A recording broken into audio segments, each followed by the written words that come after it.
Yeah. Am crescut fără mamă de pe la 6 ani.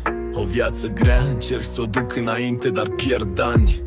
Fără sprijin, fără iubire, fără ghidare, singur în lume printre străini și doare.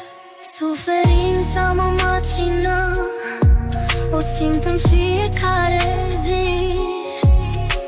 Încerc să zâmbesc, dar sufletul e plin de răni. Nu am avut prieteni, mereu am luptat singur. Într-o lume rea unde nimic nu e sigur. Mama mi-a lăsat un gol imens în inimă. Încerc să-l umplu cu amintiri și câte o lacrimă, dar uneori e greu să continui când totul pare pierdut. Am încercat să plec, dar trebuie să o iau de la început. Suferința mă macină, o simt în fiecare zi. Încerc să zâmbesc, dar sufletul e plin de răni. Nu am avut prieteni, mereu am luptat singur. Într-o lume rea unde nimic nu e sigur.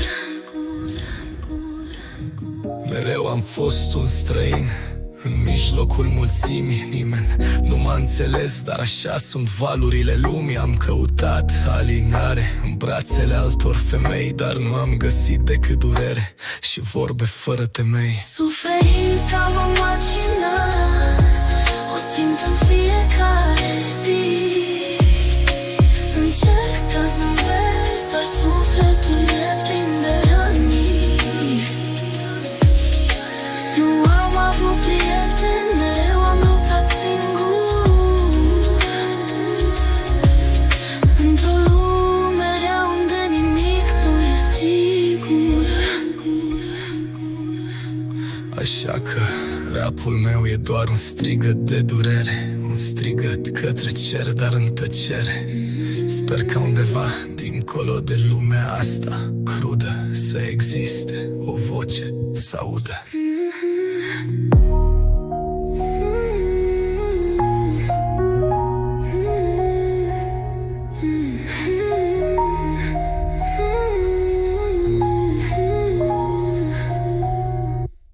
Așa că rapul meu e doar un strigăt de durere, un strigăt către cer, dar în tăcere. Sper că undeva, dincolo de lumea asta crudă, să existe o voce să audă.